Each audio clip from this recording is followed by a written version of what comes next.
And hello, one and all, and welcome to my review for tonight's episode of NXT. This was the January 13th edition of NXT, and NXT has been on a hiatus for the past 2 weeks. They've been doing a best of 2015 series, but now we get our first edition of 2016. And what can I say? I really enjoyed tonight's episode of NXT. It was just simple, fun sit through, a good hour of professional wrestling, unlike Raw, which, dragged this week the first 2 hours, and then the third hour was okay. But this was one, solid hour, of content. Was everything good? No, but I enjoyed most of what I saw on this edition of NXT. And if you have the WWE Network, definitely check this show out, because in a week in, week out basis, it is my favorite show to watch.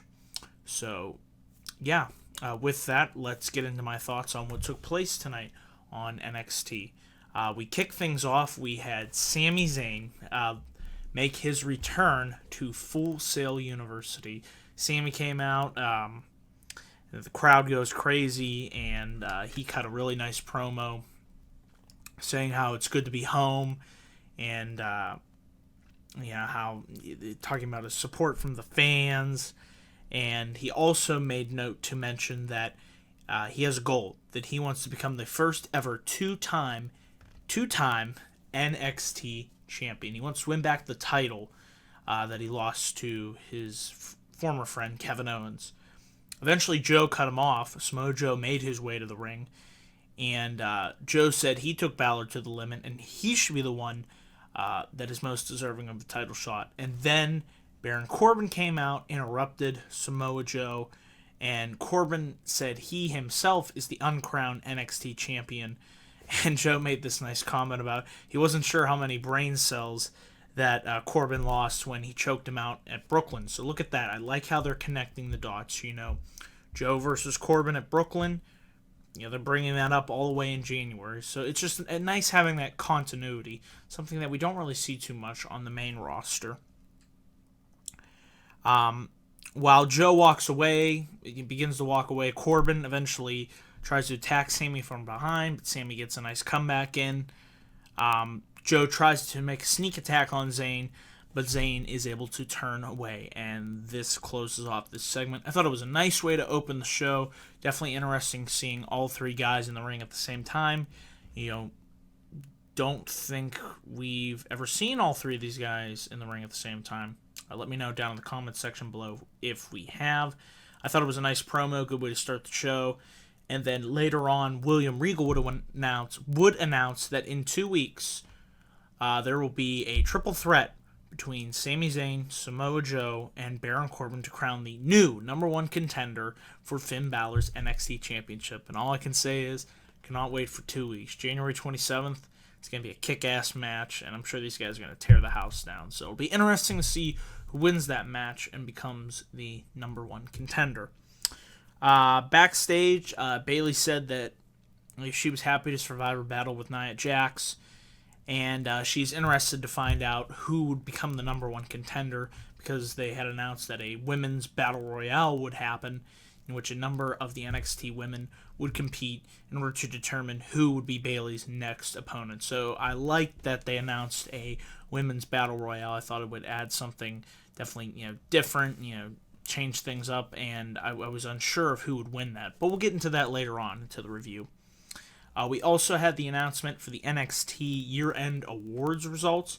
They played this nice video package. It was very well done. They gave them out these nice awards. Triple H shook the winners' hands and congratulated them. So much better than the Slammies. I mean, this is perfect. This is how you do it. Doesn't have to be over the top. Doesn't have to be corny. OMG Moment of the Year, LOL Moment of the Year, all these awards that nobody really takes seriously to begin with, but I liked how they did this. We have, for our Tag Team of the Year, it was Enzo Amore and Colin Cassidy. I thought they definitely earned it. They were one of, if not the most popular teams on NXT throughout 2015. Female Competitor of the Year, we can all say it's Bayley. What can we say? Watching her journey, from the underdog to the NXT Women's Champion. Enough said right there. Male Competitor of the Year, Finn Balor, equally well-earned award. Balor, being the NXT champion, defeating Kevin Owens in Japan, having that tremendous ladder match at NXT TakeOver Brooklyn, him and Joe tearing it up. Balor just was the most consistent performer on the NXT roster. NXT TakeOver event of the year. Do I have to say otherwise? Of course, it was NXT TakeOver Brooklyn. Being there live for that show, incredible experience. So that was no surprise. Match of the year, you could probably guess this one too. Bayley versus Sasha Banks. I've said enough about it, but if you haven't seen it, what are you doing? Go check that match out right now. It's freaking awesome. And then finally, overall competitor of the year is Finn Balor. So I agree with all these picks. I believe those are the people and matches and events that I picked. So all in all, really like the winners of the NXT year-end awards. Short, sweet, and to the point. So we're going to move on to our next match, and I'm going to make sure I get this name right this time. We had Tommaso Ciampa versus Danny Burch. This was a really stiff match, but I liked how Tommaso looked strong in the match. It was a very hard-hitting match, like I said. They were trading blows back and forth. Ciampa was able to pick up the victory after he hit a modified armbar for the win. So, not sure where they're going to go with Ciampa, but I would like to see him become a mainstay on NXT. Definitely think he could add something to the NXT roster. Another thing that I liked tonight was the backstage promo cut by Enzo Amore and Big Cass. They said that they had unfinished business with Dash and Dawson. They came so close to defeating them at NXT TakeOver Brooklyn. They're not going to settle until they win those NXT tag team championships. They're really serious. They got to the point. They have time to joke around, but when stuff's on the line, they're going to get serious. They're going to look you in the eye, and they're going to come gunning for your titles, Dash and Dawson. So looks like that feud remains to be continued, and I'm all for it. I thought they had a great match at London, TakeOver London, and would like to see them to continue the feud moving forward. Then we had Dash and Dawson facing the Ascension. The Ascension making their return to Full Sail University. They were greeted with great cheers.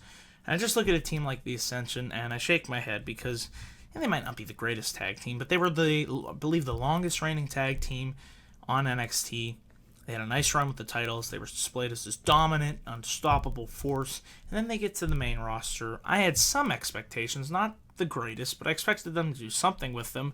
They got up there, and they really didn't do much with them. I mean, they changed the way they looked. Then they just had them lose every single week. And it's like, now they don't even show up because, they're just taken as a bunch of jokes.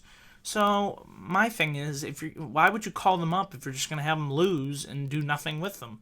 So it was great seeing them back on NXT. I just wish they got more of an opportunity, on the main roster. But this match between Dash and Dawson versus the Ascension, it was okay. It was good seeing the crowd behind the Ascension. And Dash and Dawson picked up the win after Connor turned around and he walked right into the pop-up chest buster for the win by the tag team champions. So it's nice seeing them continue to remain strong and dominant with the victory. So the match was, it was what it was. Eventually we have our next match. It is Elias Sampson versus Corey Hollis. The match wasn't really anything special. Sampson picked up the victory after he hit a swinging neck breaker. There were a couple stiff shots in this match by Sampson to Corey Hollis. But the thing that I'm interested about is the character of Elias Sampson. He's a mysterious drifter, a loner. He's also from Pittsburgh. Shout out to the Bird. Represent.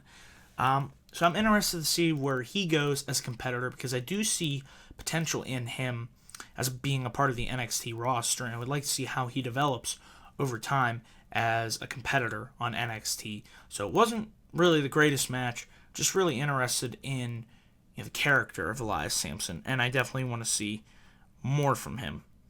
And then finally we have our main event of the evening. It is a number one contenders battle royale.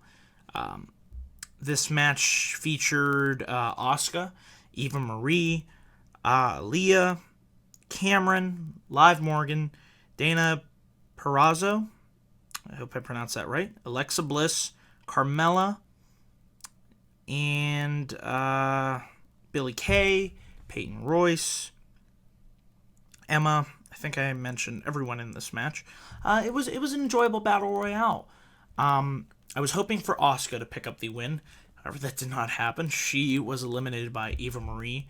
And then, when it looked like Eva Marie was the only one that won, Carmella was, she wasn't resting. She was outside. She wasn't thrown over the top rope. She came back in to throw Eva Marie over the top rope and won the Battle Royale. So I'm okay with this. I like Carmella. She's going to be having a match against Bayley. Not sure when for the title. As we all know, Bayley and Carmella are friends, as seen from Breaking Ground. So it's nice giving someone else an opportunity in the women's division. And they also showed Asuka gleaming. She gave this look like, yeah, I'm coming for you, Bayley. So don't be worried. We're definitely going to I'm sure we're going to get Asuka versus Bayley for the women's championship, NXT women's championship, at TakeOver Dallas. And I'm sure that match will blow the fucking roof off the place. Can't wait for it. So nice little tease there. Overall, just a solid, enjoyable edition of NXT. If you have the network, check it out. Watch NXT. It's just good on a week-to-week basis. I'm going to give the show B-. That's my grade for this show. Let me know down in the comments section what you all thought of NXT. Did you like it? Did you not like it? And yeah, I would just like to get some feedback going. So yeah, those are my thoughts on tonight's episode of NXT. Please click that like and subscribe button for more video content. Please be aware, my live review for Monday Night Raw will be at 11:10 Eastern Standard Time, coming up on January 18th. Also, sometime next week, I will be making my Royal Rumble preview and predictions video. And there will be a very special video highlighting my chance. I'm going to be meeting the one, the only, Daniel Bryan. I'm going to be meeting him. He's coming to Pittsburgh. It was originally supposed to be Seth Rollins on the 22nd of January. Now it's revealed that Bryan will be the one replacing him. So I'm going to go there. Hopefully he can autograph my book, get a picture taken. We'll definitely create a video about that experience for my subscribers on YouTube. So that is something worthwhile. Never thought I'd get a chance to meet Daniel Bryan. So it's going to be a worthwhile opportunity. And with that, everybody have a good day, and I am out. Peace.